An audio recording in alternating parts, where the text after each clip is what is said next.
시험을 바꾼 시간 시바시 국어TV의 이현호 선생님입니다. 여러분 반갑습니다. 오늘의 내용은 중고등학생들을 위한 서술형 문제 공부법에 대한 이야기입니다. 여러분들은 지금쯤이면 중간고사 시험 막판 스퍼트를 하고 있을 겁니다. 중학생, 고등학생들은 주목! 혹시 본인의 시험 점수가 객관식 점수는 괜찮은데 서술형 문제에서 점수를 다 까먹고 있나요? 오늘은 제가 서술형 시험에 잘 나오는 부분들을 딱딱딱 집어드리겠습니다. 중등, 고등이면 기본이고요. 다른 류의 시험도 간단한 서술형에는 다 통하는 방법입니다.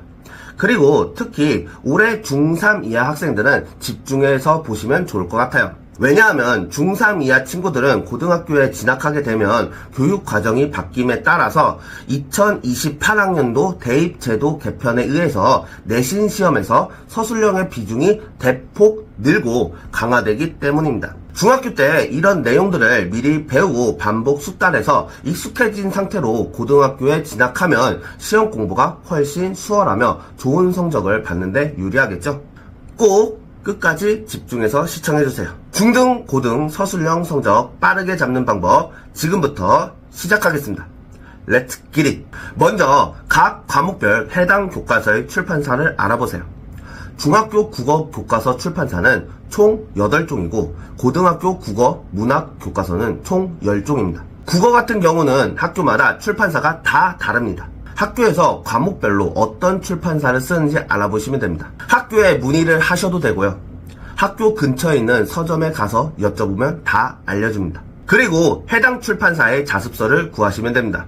서술형 대비를 하기 위해서는 문제집보다는 자습서가 좋습니다. 제가 저번 영상에서도 말씀드렸듯이 이렇게 자습서를 보시면 옆에 나와 있는 날개 문제들이 있어요. 출판사에 따라서 읽기 중 활동으로 되어 있는 자습서도 있어요. 그리고 소단원이 한 단원씩 끝날 때마다 있는 학습 활동 또는 문학 활동 문제들이 있어요. 이런 부분들을 집중적으로 봐야 합니다. 이런 문제들에서 서술형 문제가 많이 나오기도 하고요. 서술형 문제를 연습해 보기도 좋습니다. 이렇게 딱 두 파트에 해당하는 문제들에 대해서 모범 답안을 핵심어 위주로 공부를 하시는 건데요. 완전히 같을 필요는 없지만 핵심어는 꼭 들어가는 것이 좋습니다. 핵심어 위주로 채점하시는 선생님들이 많으시기 때문이에요. 예를 들어서 관조라는 단어가 들어가야 한다면 꽃이 떨어지는 것을 바라보고 있다 라든지 관찰하고 있다 라든지 막 이런 말을 늘어놓지 말고 관조라는 그 단어 두 글자가 들어가야 한다는 것입니다. 그럼 이제 구체적인 방법도 말씀드릴게요. 지금부터 필기할 준비하시고요. 잘 적어놓으세요. 첫 번째, 처음에는 핵심어 위주로 아까 말씀드린 날개 문제, 학습 활동을 한 단원 한 단원씩 공부하면서 이해만 하세요. 이때 핵심어를 찾아서 체크하면서 핵심어 위주로 이해하세요. 둘째, 날개 문제, 학습 활동 공부가 다 끝났으면 문제를 보면서 핵심어 위주로 답하는 연습을 해보세요. 말로 해도 되고 글로 써도 됩니다. 기억이 안 나시면 처음에는 보면서 해도 좋습니다. 셋째, 그 이후에는 답안을 보지 말고 문제만 보고 모범 답안을 유사하게 써보세요. 이때 최대한 모범 답안에 있는 핵심어는 다 포함되게 쓰는 것이 좋습니다.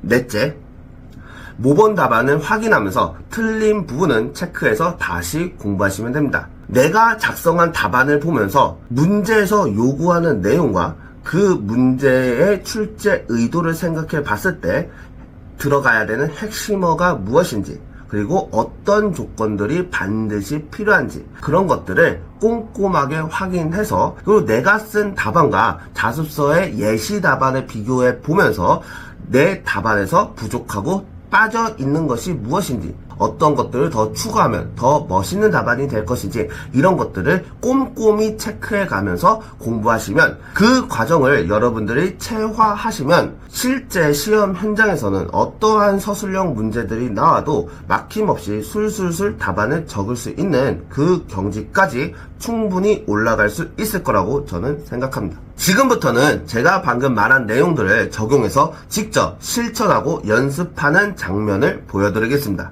이렇게만 하시면 됩니다. 지금부터 눈에 불을 켜고 잘 따라오세요. 자, 이렇게 자습서를 펼치세요. 제가 예시로 보여주는 작품은 고1 국어 신사고 출판사에 수록되어 있는 작품인 최첨장입니다. 이 작품 옆에 이렇게 보면 각 페이지마다 날개 문제가 나와 있어요. 그리고 쭉 페이지를 넘기다 보면 이렇게 학습 활동이 나와 있어요. 여기에 체크를 하면서 각각의 날개 문제들과 학습 활동들을 핵심어 중심으로 이해하시면 됩니다. 여기에 채척이 통소를 분 이유를 묻고 있죠. 채척전에서의 핵심은 주인공인 채척과 오경이 만남과 이별을 반복한다는 겁니다. 그러니까 어떤 상황에서 이별을 하고 어떤 계기로 만남이 이루어지는지를 중심으로 이해하셔야 해요. 이 장면은 정유재한테 채척과 오경이 이별을 하고 채척은 송우와 함께 베트남으로 장사하러 왔는데 근처에 있는 일본 배에서 들리는 연불 소리가 구슬프게 들리며 자신의 신세를 한탄하며 통소를 붑니다. 그러니까 이 문제의 핵심은 타국에서 외로이 지내는 슬픔과 원망을 풀기 위해입니다. 이런 식으로 날개 문제의 질문에 대한 답을 이해하라는 겁니다. 그 다음으로 학습 활동을 보면 이렇게 5개의 큰 질문이 있죠. 1번은 소설의 이야기 전개 방식에 대한 문제예요. 채척과 오경의 행적이 조선, 중국, 일본, 안남이라는 공간에 따라 어떻게 진행되는지 이해하면 되고요. 2번은 소재의 역할을 묻는 문제입니다. 여기서 오경의 꿈을 보면 꿈에서 부처가 나와서 오경 보고 죽지 말라고 합니다. 왜요? 오경이 죽으면 이야기가 끝나잖아요. 그러면 더 이상 소설이 전개 안 되겠죠. 근데 여기서 부처가 훗날 기쁜 일이 있을 거라고 합니다. 그러면 오경한테 기쁜 일은 무엇일까요? 바로 채척과 만나는 일이죠. 따라서 채척과 재회해 행복한 결말을 맺을 것임을 암시하는 복선이라는 것이 이 문제의 핵심입니다. 3번은 인물의 성격을 묻는 문제입니다. 여기 보기에 나와 있는 채척과 오경의 모습들을 보면 채척은 제자 가인형 인물, 오경에 대한 사랑과 의리가 깊고 의지적인 인물이 핵심이 되겠고요. 오경은 역경을 극복하고 자신의 의지로 배우자를 선택하며 스스로 운명을 개척하는 적극적인 인물이 핵심이라는 것을 파악하고 이 핵심어를 위주로 이해하고 외우시면 됩니다. 이런 식으로 나머지 학습활동 문제도 똑같은 방식으로 공부하면 되고요. 마지막 5번은 다른 작품과 비교하는 문제입니다. 여기에 박시전이라는 작품이 있습니다. 최척전과 박시전의 공통점은 전란을 배경으로 하고 있습니다. 그럼 차이점은 무엇일까요? 이 부분에 대한 질문이 괄호 1번과 괄호 2번입니다. 여러분들이 여기에서 꼭 기억해야 하는 것은 이러한 차이점이 시험에 많이 출제된다는 것입니다. 최척전은 전란 상황을 사실적으로 묘사하지만 박시전은 비현실적으로 형상화한다는 차이가 있습니다.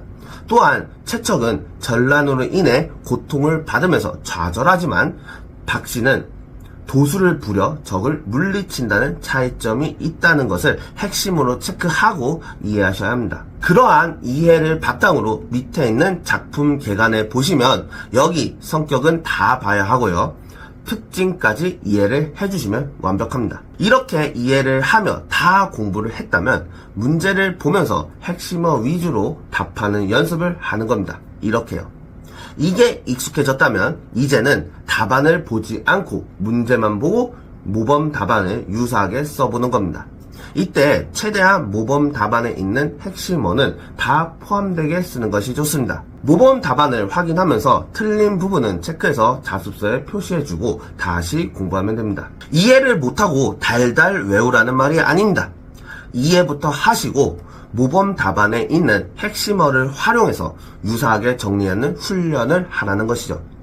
이렇게 학습하다 보면 서술형이 잡히는 것은 물론 글을 이해하고 출제자의 의도를 파악하는 능력도 향상이 됩니다. 이 영상을 보면서 처음부터 차근차근 꼭 해보시길 바랍니다. 오늘은 여기에서 영상을 마무리하겠습니다.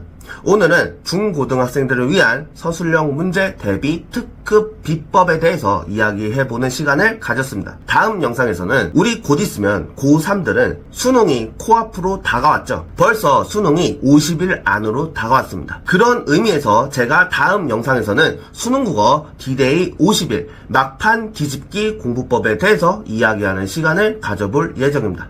다음 영상도 기대 많이 해주세요. 오늘의 영상이 도움이 많이 되셨다면 구독과 좋아요를 많이 눌러주세요. 여러분들의 구독과 좋아요는 제가 다양한 영상들을 만드는 데 큰 힘이 됩니다. 여러분 다음 시간에 만나요. 안녕.